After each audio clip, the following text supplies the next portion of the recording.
All right, so Exodus 23, we're moving through here. Exodus 23, going to finish up this chapter this morning, and I'm studying throughout the week. I usually try to come up with a title for the message just to help kind of encapsulate what the message is about, just to be as clear as possible. And as I'm reading through this, the title that kept echoing throughout my mind was War and Peace, that old novel by, I think, Tolstoy. I've never read it. Some of you have probably read it or were forced to read it at some point. But it's a great title, even though I've never read the book. I'm sure it has to do with human conflict. It's not a stretch to surmise it has to do with human conflict. And that is a great title for human history.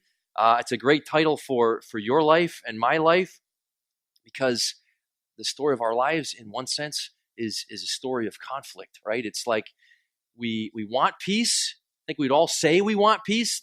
The unfortunate problem is we all have a different version of what peace looks like and how to get it. And so we find ourselves colliding with one or many of the other 7 billion people who live in this world in our efforts to get peace. And thus we have war constantly, small scale, large scale, two people squabbling over something small, or nations going at it for whatever reason.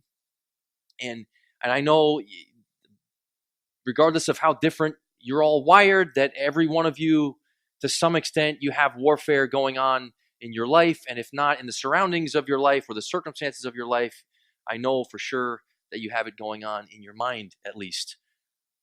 A war with coworkers who have offended you in some way, or are in the way of a goal you had. They're just sort of in the way of that, or they're irritating to be around day in, day out at the office. War with your neighbors who have been inconsiderate in some way. War with your children because of their rebellion against what you want for the household, or war between your children, which becomes war with you because you're trying to put an end to their war. War with other people who have different political viewpoints, that kind of warfare. War with someone on the road over a space, a little area of space that you want for yourself on the road. War with your spouse. I mean, do you need more examples? It just goes on and on and on. All these different forms of warfare in our lives. And a lot of it happens in our heads. And even the nicest people in here today, and some of you, most of you, all of you are very nice people. Let's just be politically correct and diplomatic. You're all very nice people, but you have war in your heads. And as I'm thinking about this idea of constant warfare, this image came to mind. Jack, can you bring that image up? Do you have it handy? So this old video game back in the day, Street Fighter 2. It was a great game. It was like one of the most popular games ever. I was probably junior high, early high school. Street Fighter 2. And it had that big sort of box with all the faces in it. And you could pick one of these martial artists from some other part of the world, and you get to go against them. And so you move the little highlighted square around and pick the person you're going to go to war with. I thought, that is like what my brain looks like on a given day. There's like all these people. Who do I want to? And when someone pushes my buttons, the little square highlights their face, and it's round one. You can put it down now. Dave's trying to play video games on his phone right now, so get the image down. That is life. War and peace, and the story of Israelite history, the story of the Exodus is a story of war and peace for them as well. Human warfare and how God is a God of peace, and who has a lot to say when it comes to the nature of our warfare and why it happens and how it happens, and how he goes about bringing us to his peace, which we all desperately need. And it's awesome how throughout Scripture he tells stories. We're all compelled by stories. We love stories, so we watch movies and read books. And he tells this story about his people thousands and thousands of years ago, but it's so relevant for today because human nature hasn't changed. It's all the same. And this story we're going to look at more of this morning is Exodus 23, is God guiding his people along. And we're going to see there's an interesting little plot twist as we move through today. But remember, But remember the context, right? He's led them out of Egypt. They're enslaved there. We're talking about in Sunday school. They're under Pharaoh. They're oppressed, and they're beaten down. They're working to the bone, and he is abusing them. And they finally are cracking, and they cry out to God for help. And they haven't had any real interaction with God for years and years and years. And they cry out for help. And it says God, he knew their plight. He heard their cries, and he went to attend to their situation. He swooped down, as it were, to rescue them from their plight there in Egypt. And we've watched and we've gone along and we've seen how amazing it is how God rescued them miraculously. He meets with Moses, and then he comes up, here's the plan, Moses, and Moses then leads the people out, and all these plagues happen that God is accomplishing on their behalf, fighting for them, fighting against an army they had no chance of overcoming.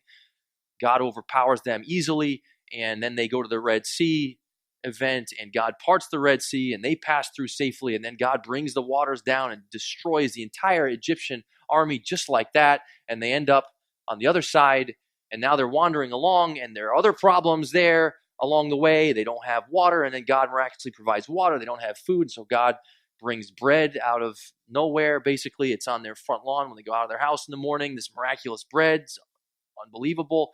God's doing all these things to take care of this amazing journey, and we read about it and we think, what is wrong with these people? Like, they have God himself interacting with them, leading them along, showing up. There's cloud by day, fire at night. I mean, what more evidence do you need? This is this amazing privilege to be on this journey with God, and yet, what's their pattern? Complaining, sniveling, whining, unbelief, over and over and over again. And we read about it, and you hear me preach about it, and you're like, these guys are idiots. What is their problem? If their problem is no different than our problem, it's human nature, right? That's our problem. And we are so quickly entitled. And I'll share, and this is plagiarized, okay? There's don't do it now, especially you, Dave. Put your phone down. There's a comedian who's kind of disgraced recently, Louis C.K., and I haven't heard much from him. I think he's kind of a more adult, kind of natured comedian guy, okay? But he has this interview on some late night show. I think it was Conan O'Brien years ago, and I'll never forget what he said. Super insightful and funny. He was talking about how entitled and spoiled we are as Americans. And so if you search later in YouTube, Dave, later, everything is amazing, but nobody is happy. And he talks about technological advancements. At one point, he talks about the old rotary phones. And I haven't thought about rotary phones. Remember those? You stick your finger and turn the little dial thing. It's just crazy to think. He talks about those compared to the smartphones we have today. And at one point, he says someone is sniveling and complaining because, it won't load. It won't. He's like, dude, give it a second. It's going to space and back. Give it a second. We're like, come on, hurry up. And then this is the last one. He says that he's on a plane, right? This is years ago, and they just come out with Wi-Fi on the plane. And so the PA system, they say, hey, we have free Wi-Fi. Here's the passcode. You get on and try it out or whatever. So the passengers, him included, are all getting on Wi-Fi, and he's watching videos on YouTube, and this is awesome. A couple minutes later, they get on the system again and say, oh, sorry, the Wi-Fi is temporarily down. And the guy next to him says, oh, this is ridiculous, blah, blah, blah. It's like, dude, you didn't even know this existed 10 minutes ago, and now it's gone, and you're angry. He said, look, you are partaking of the miracle of human flight. You're sitting in a chair in the sky. Like, he said, the whole time we're on the plane, you should just be saying, this is amazing. Wow, like unbelievable. But we're like, why the Wi-Fi's down? Are you serious? This seat's too small. That's all his stuff. You can go look it up. There's other stuff in there that's funny too. It's human nature. I want to say, if I'm there and God's showing, I'm like, this is awesome. Our nature is just, whatever. What have you done for me lately? I'm hungry. I'm thirsty. This is hard. Where's tomorrow's bread going to come from? I don't like so-and-so that is in the tent next to me. Whatever, right? It just goes on and on and on. And the warfare is all part of it. And as they're going along here on this amazing journey, there are enemies. And so this section is about how God's sort of leading them into and through a war zone and how he's going to take care of them along the way. So read it with me. We'll just make some comments along the way, give you some commentary. All right. And then we're going to have this, I said earlier, this is the way I sort of tantalize you, okay? There's a plot twist coming later, so don't fall asleep. And Dave, stay off your phone. All right. Just picking on Dave. Probably 70% of you are on your phones right now. Jeff, it's my Bible app on my phone. Sure it is. All right. Behold, I'm going to send an angel before you to guard you along the way and bring you into the place which I have prepared. Be on your guard before him and obey his voice. Do not be rebellious toward him, for he will not pardon your transgressions, since my name is in him. This is interesting right here. He says this angel is going to go with you. He's going to bring you along. He uses different terms to say he's bringing you. He's going to guard you. He's going to protect you. He's the one who's been protecting you. He's going to continue protecting you. And there's some debate about, is this angel like a pre-incarnate Christ or a representative of God? It really doesn't matter. God says, hey, this is a representative of mine who is in your midst with you, guarding you, guiding you, protecting you, so on and so forth. Do not rebel against him. Listen to what he's saying. And then he says, this is a little bit of a challenge. We wrestled through this in men's meeting the other day, and I think we came to a conclusion. He will not pardon your transgression, since my name is in him. If you're listening, you stop right there. It's like, wait a minute, what's that about? He won't pardon. So I think it's unfortunate translation. What it really is he will not carry your transgressions. And it's kind of like we say today, I couldn't bear it, right? When we say I couldn't bear whatever it happened, I'm sitting in traffic for 4 hours, I couldn't bear it. Like the word bear means to carry something, but what you're saying is I can't tolerate this. In a sense, he's saying, look, God's not going to just tolerate your transgressions as if they're nothing. There are going to be consequences of that, is what he's saying. Okay? So it keeps going. Verse 22. But if you truly obey his voice and do all that I say, then I will be an enemy to your enemies and an adversary to your adversaries.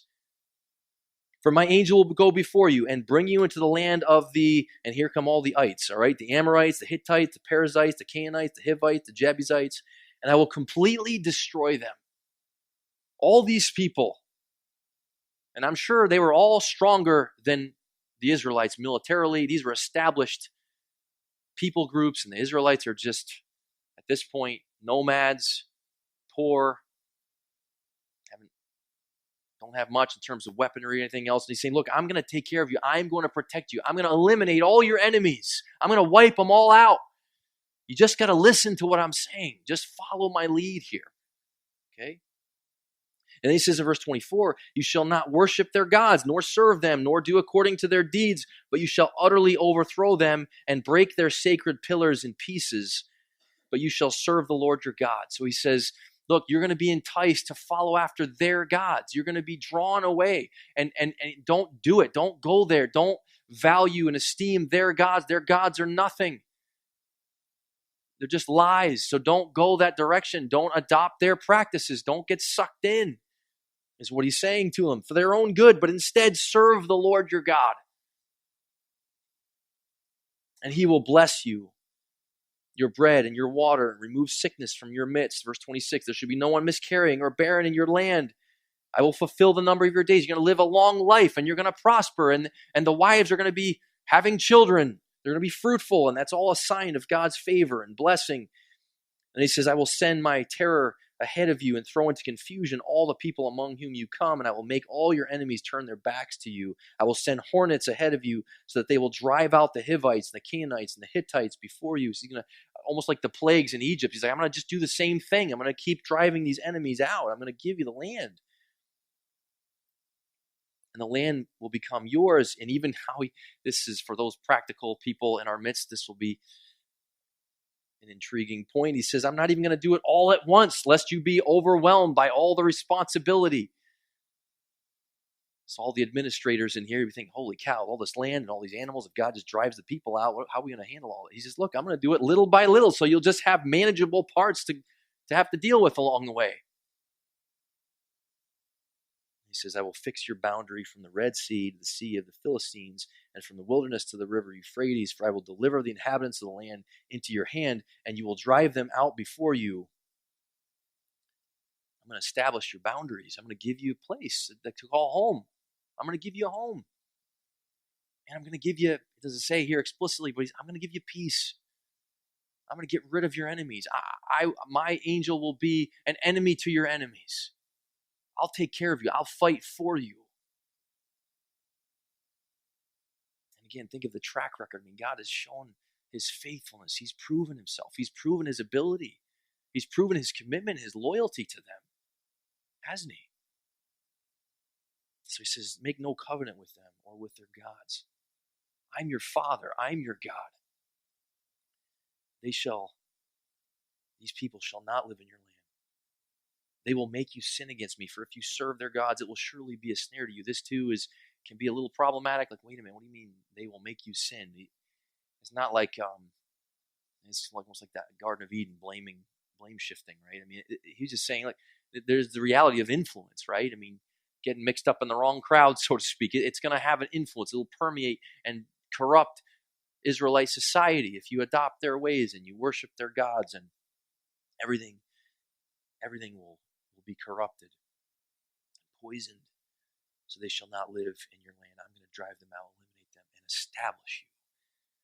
So in one sense, he's like saying, I'm going to bring you, guide you into this war zone. In another sense, he says, but I'm going to take care of that. I'm going to put an end to the war. I'm going to make peace for you. I'm going to establish you in that regard, okay? This promise of what God's going to do. And as I've said along the way, it's like a picture of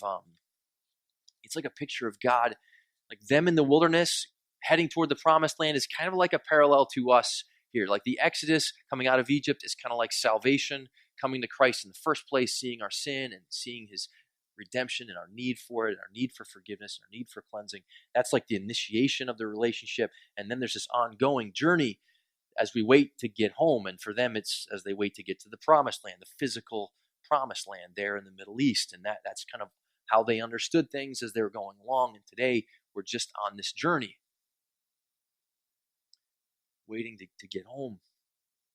And that's what, as we talk about all the time, what gives meaning to our lives. It's not just some rat race, meaningless, and we're all products of natural selection and random mutations and everything else that's just completely and utterly meaningless. No, there's a God who's telling a story, and we're part of that story. There's something to it all.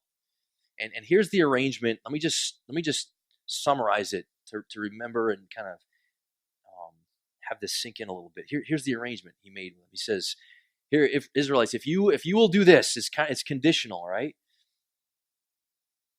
If you'll if you'll heed and obey my angel or my messenger, my representative, which is basically equivalent to if you will listen, heed, obey me. If you will not worship other gods, nor serve them, nor adopt their practices. If you overthrow them," at one point he said, if you'll sort of demolish their icons and just tear down all their altars and just eliminate all that, just clear the place of that stuff. If you'll do that, if you'll serve Yahweh your God, not the false gods, if you'll make no covenants with them or with their gods, if you're careful not to slip into their ways, then I will do this, God says. I will prosper you. You will flourish. He gave examples. I'll not only eliminate the enemies, but bless your bread and your water. Remember, initially, as they're wandering in the wilderness, and he provides bread, he provides water. It's just kind of symbolic of like, I'll sustain you. I'll feed you. Give you bread and water. I'll remove sickness from your midst. Be healthy. You'll have fruitful wombs. There won't be miscarriages. You'll live a long life. You'll have a fullness of days. It'll be a long, prosperous life. And then the way he ends it is he comes back around to say, and again, lest you fear the enemies, I'm going to take care of your enemies too. Okay, so here's the promise for us today, right? All the people, remember the people we looked at earlier, the little faces of all the different people you could at any given moment be at war with in your head? All those people, if you'll just listen to what God says, if you'll just obey God, God will eliminate all those people. He'll destroy all those people in your head. Hooray! You with me? All right, so here's the plot twist. Well, obviously, what the heck? What do you do with this? What's the application here? I mean, you can almost interpret it that way as, okay, so God, so I got these challenges in my life, and sometimes you hear preachers, communicators, almost they do communicate it this way, where it's like, okay, He's gonna take care of all the enemies, the Goliaths of your life. He's gonna cast them down and so on. And it's this picture of just you, this triumphant Christian hero, and God sort of helping you conquer the world. It's really the application. So what's the application? You might think, and you read along the Old Testament, there's a lot of this of God just saying, I'm going to prosper you. I'm going to eliminate your enemies. I mean, over and over and over again. It'd be easy to interpret it that way. But here's what happens. You get to the New Testament, and it's like that, you know, the sound, like the needle going off the record, like off the record sound, where it's like, wait a minute, what? I mean, Jesus comes on the scene, and is that what he does? Does he attack the Romans and the so-and-sos and the other ites? And he doesn't, does he? He goes after, what kind of enemy does he go after? An external enemy or internal enemy? He goes after the internal enemy, doesn't he?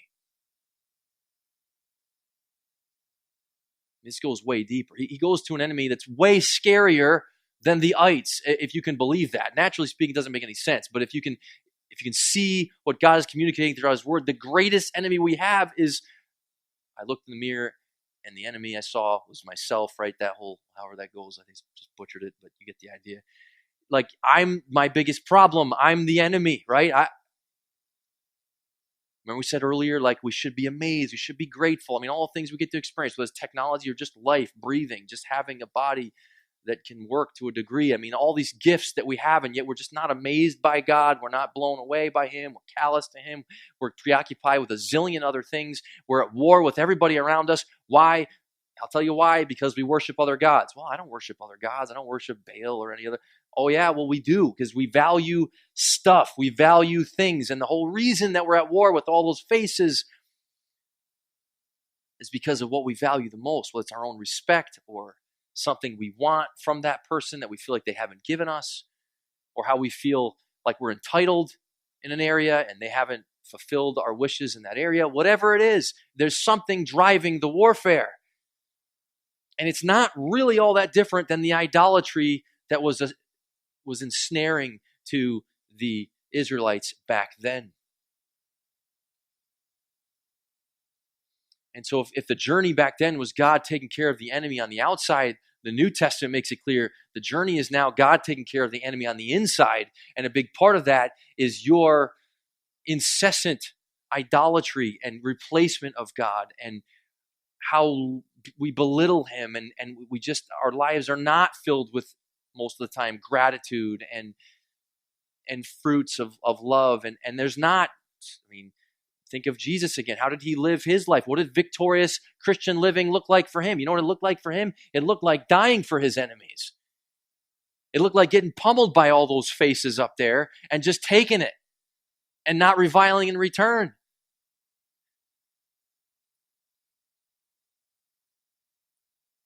And someone crosses me in the slightest way, and I'm, boom, round one, let's go. It's Street Fighter 2, baby. For Jesus, it was different. And so He fights for us. He fights the battle we could never fight. So let me just say more, okay? That if the battleground back then was the land of the Middle East, the battleground now is the hearts and minds of God's people. If the arrangement back then was conditional, if you'll do this, then I'll bless you in this way. It's now unconditional in that Jesus met all the conditions for you to be blessed by God, for every blessing in the heavenly places is bestowed upon you, Ephesians says, through Christ. If the destination back then was a physical, geographical place of peace and rest, what God was guiding them to, but they couldn't get, that they forfeited because of their disobedience and their lack of belief, if that was the destination back then, the destination now is twofold. One, and this is primary, the destination is in Christ. Like seeing my problem, seeing myself, seeing a little bit the lies I believe, my tendency to justify myself and all my perverted desires and actions and all the hate that takes over seeing all that garbage and saying, God, there's no justification for this. I need Jesus and him becoming my justification. The gift of righteousness, that is the place of being at peace with God. That is what it means to be reconciled to God, to live with him, to be at peace, capital P, peace, like real peace. Not like the kind of peace in this world, like, okay, right now we're getting along for a while. Well, we might be getting along right now for a little while, but soon enough, you'll be one of those faces in the box. Real peace, right? Get God establishes through Christ. So destination number one is in Christ. True peace, rest for the soul. Being right with our Creator, and only because of his provision, only because of what he's done. And then secondly, we wait to get home when we're finally freed from the body of this death and we see Jesus for who he is. Finally, we can finally see God and be amazed appropriately as we ought to be amazed and live the rest of our existence forever and ever and ever in his presence and loving him and loving one another perfectly. That's also the sort of application of this idea of the promised land that we are awaiting. Okay? So there's the then and there's the now. And there was what was so largely physical then and now, especially on this side of eternity, is spiritual in nature. And there's God unveiling to us what our problem is and what our need is and how he's provided for it. And it all goes back to this warfare thing. Let me just say one last little bit about this. So in my life as a believer, and we've talked, many of us, about our experience in evangelical circles and how we sort of viewed the Christian life as, now, okay, how am I supposed to live and perform? And that's just natural. You become part of any community and you're thinking, okay, what are the rules of this community? How do I do this thing? How do I be part of this group? And they're all different versions of what that looks like, depending on what particular church or denomination or reformed or non-reformed or charismatic or non-charismatic, whatever, all these different circles, but they all have their own sort of rules and way to play the game. And the checklist, and you sort of come part of that, and you start checking things off, and a big part of that is, okay, you get this idolatry problem. You tend to engage in false worship, and there's this false worship of the culture surrounding us, just like there was back then. And so we have to be careful not to adopt the practices of our culture. And so that looks like, well, I don't know. I guess I don't go to movies, or at least I don't go to the movie theater. Maybe I can watch them at home, but I don't go to the theater, or I don't do this, or I don't listen to secular music, or because I don't want to be caught up. I don't want to be snared by the false gods of this culture. And here's I want to tell you why that is an impossible problem for you to manage yourself. Here's why.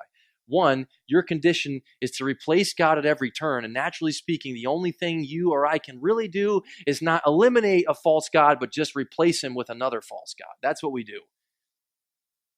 One of the most eye-opening seasons of my life was when I realized, holy cow, I traded the sin of the younger son in the parable of the prodigal son, the flagrant, worldly, obvious stuff. I traded that sin for this more pious, religious sin of the older brother in the parable of the prodigal son. Both are seductive. The second is probably more seductive and more subtle, but it's all idolatry, and that's humanly what we do. We just trade one form of idolatry for another. It's still not really about God, and it can't be unless somehow he does something for us. I can't defeat the ites, and I can't defeat idols. So problematic, for one thing, it's always, if we adopt that, well, I'm going to manage my idolatry problem, it's always problem number one. It becomes arbitrary because, like, okay, I'm not going to listen to that music. I'm not going to be this influence, that influence, whatever. So problem number one is when you go about that and you're looking at the list of your life and how you're going to avoid these certain cultural bad influences, one of the problems is it all becomes arbitrary because there's always loopholes. You always come up with certain things you just can't quite give up. Maybe I'll give up this and that, but maybe a little space. Maybe God can have grace for this over here. How far does it go? Is it not eating their foods, not going to the restaurants, boycotting the bad businesses because of their affiliation? How far can you go before, and this is problem number two, you end up with what? What is even left? I don't know, you and your family living out in the woods, I guess, talking to no one ever, and cutting off all technology. I guess it looks like that, living like the Amish people, I guess. And then you got another problem because now you've adopted the God of the Amish. So you still got a problem. So here's where I hope this makes sense and what is compelling me and is frankly my only hope for my real problem. And I believe for yours too. Is that God loves me and is committed to me just like he was to his people. And he's guiding me and he's guarding me. And through his word and through life experiences, he's shown me that I need him. And when it comes to the most important aspect of my life, how I view him, how I relate to him, how I view and relate to other people, including my wife and my kids and the people close, all the people, all the faces, people who have hurt me and offended me, and that's everybody really at some point, right? We said in Sunday school, like, to love others is to love enemies, because others always at some point become enemies.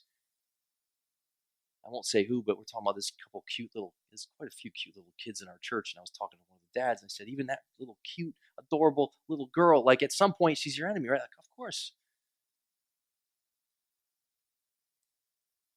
Because they're human. They've got their agenda, and you've got yours.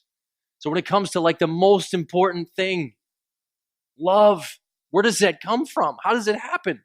How does that war within won? God wins it. God does it. He does a miracle. It's in his way, in his time. He takes me deeper in my understanding of the foundation. When I was his enemy, he loved me and laid his life down for me. So Jesus came and embodied. That's how he lived his life. And he died on the cross and was raised from the dead to redeem his enemies. And among them, you and me.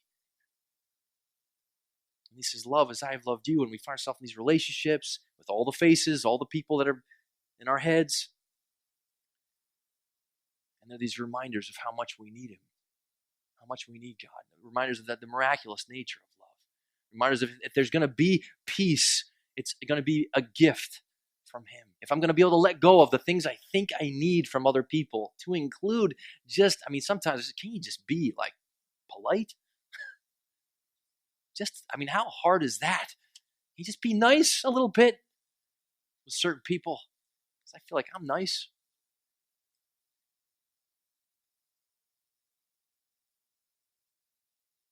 And just over and over confrontation with just, my condition, how other than me God is, and his commitment to love me, and all these verbs throughout this chapter where he says, I'm going to guide you and guard you.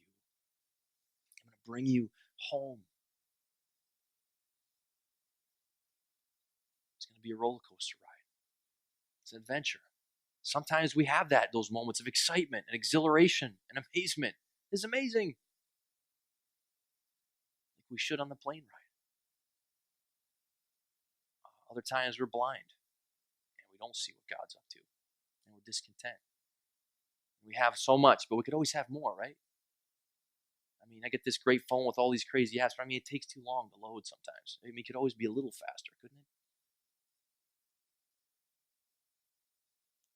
It just speaks to our self-lust, and I'm not strong enough and you're not strong enough to just solve that problem. And so God, along the way, shows us need and provision, need and provision, need and provision, need and provision. And the foundation beneath our feet is, it is finished. Christ has done it. We're forgiven. We're loved. We are accepted. Everything that happens in our lives falls under the scope of God's care and is filtered through his plan for our lives. He allows it to happen for good reasons. Even the battles we find ourselves in, he has something he's up to that's good in those, though it doesn't often feel good. We have the assurance that one day we're home. This rat race and crazy melee in this world is wrapped up, and we're home. And there is only peace forever. No more war and peace, just peace forever. Does that sound good? Sounds good. All right, let's pray.